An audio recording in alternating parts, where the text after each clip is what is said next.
अस्सलाम वालेकुम दोस्तों, ऑल माय फ्रेंड्स।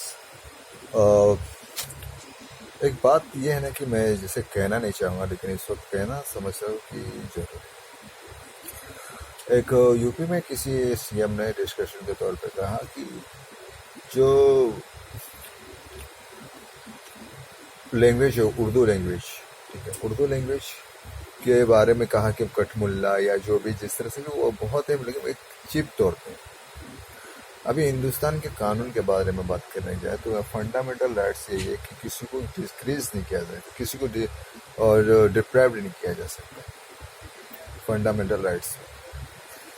अब लेकिन जब इंडियन कॉन्स्टिट्यूशन को फिर से लिए जो मैटर हुआ 2023 या जो भी बीच में, तो उसमें BNS हुआ, भारतीय नागरिक सुरक्षा संहिता, तारिक न्याय संहिता, ये सारे नाम क्या हैं? इससे पहले बहुत सारी स्कीमें बनी, जैसे प्लानिंग कम्युनिकेशन या सबका नाम चेंज करके जो नीति आयोग रखा गया, PMJ रखा गया। जब उसको एब्रीवेट करते तो कुछ और निकलता है, लेकिन जब उसको शॉर्ट करते हैं तो कुछ और निकलता है। तो ये सब पहले स्कीमें थी, लेकिन जब इंडियन कानून बना और उसका जो नाम जो शॉर्ट में किया गया तो BNS बना। लेकिन अब इसके बारे में सोचेंगे तो क्या निकलेगा? लेकिन इसके बारे में जब सोचेंगे तो क्या निकल रहा है, सोचने की बात है। BNS जब लैंग्वेज सिलेक्शन था नेशनल लैंग्वेज के तौर पे, तो उसके टाइम बहुत डिस्कशन हुई थी, लेकिन एक तौर पे किसी भी तरह से हिंदी को एक तौर पे माना जाने लगा कि वो नेशनल लैंग्वेज है या राष्ट्रीय भाषा। लेकिन क्या कभी ये सोचा है देश वालों ने कि अगर UCC वगैरह जो बन रहा है, जिस तरह से फेडरल कानून बनेगा उसमें क्या क्या होगा, तो क्या हमारी लैंग्वेज कौन सी हो? जब देश के अंदर कॉन्स्टिट्यूशन अडॉप्ट किया गया तो उस वक्त लैंग्वेज क्या थी? तो हमारे देश में बहुत सारे लैंग्वेज है, मलयालम है, कन्नड़ है, तमिल है, पंजाबी है, गुजराती है, उड़िया है, मैथिली है, आसामी है, संस्कृत है, उर्दू है, और उसके बाद बंगाली है। ये सारी चीज़ें, सारी लैंग्वेज है, हिंदी वगैरह। लेकिन क्या कभी किस तरह से हम ये कहा जाए कि सुप्रीमेसी जो है एक ही लैंग्वेज है, हर चीज़ पे डिस्कशन होता है, सारी चीज़ें होती हैं, उसके बाद एक लैंग्वेज माना जाता है। अगर देखा जाए, मैंने जिस तरह से कर्नाटक का सफ़र किया हूँ या रहा हूँ कुछ टाइम, तो वहाँ पे लोग हिंदी बोलना नहीं पसंद करते। अगर हिंदी बोलते रहे तो वो सिर्फ इशारतन बात कर लेते हैं, लेकिन वो इशारतन ये भी कह देते कि तुम हमारी जुबान सीख लो।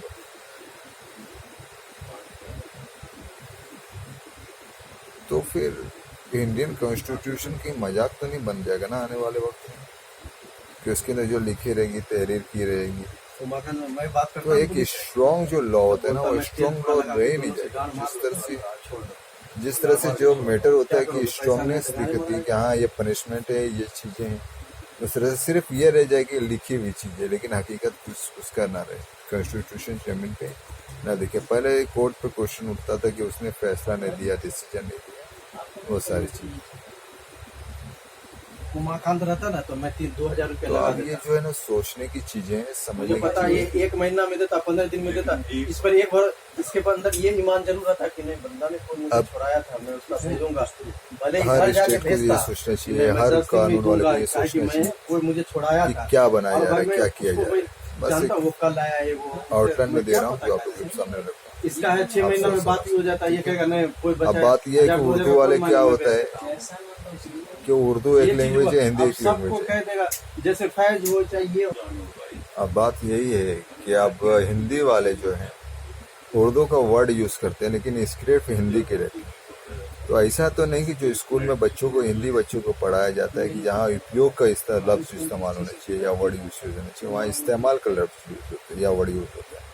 तो आने वाले दौर में जो अगर मामला उठे कि भाई किसी लैंग्वेज को दबाया गया था हिंदुस्तान में जो उर्दू की, तो ऐसा नहीं कि वो तो बोले कि गैर मुल्की थी या फिर दूसरे कंट्री की लैंग्वेज थी तो उसे हटाया गया था, या फिर जो लोग यहाँ पे रहते थे जिस तरह से कल्चर का मैटर जैसे कि कठमुल्ला जी वर्ड यूज़ किया गया था किसी डिबेट में या किसी डिस्कशन में, तो बोले या उनके हिसाब से उनकी जो लैंग्वेज थी वो पार्टीशन के टाइम चले जाने चाहिए थे, नहीं थे, यहाँ पे थे, ये लैंग्वेज यूज़ करते थे तो इसके लिए वो कहा गया होगा।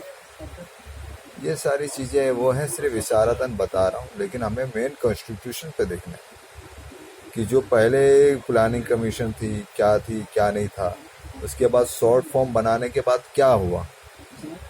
शॉर्ट फॉर्म बनाने के बाद तो वो हिंदी का वर्ड निकलता है, लेकिन जब इंडियन कॉन्स्टिट्यूशन बन रहा था तो उस वक्त हिंदी के बदले उर्दू के बदले कोई भी लैंग्वेज थी, लेकिन उस वक्त इंग्लिश में ही कॉन्स्टिट्यूशन डिफरेंट कंट्रीज का लेके बनाया गया।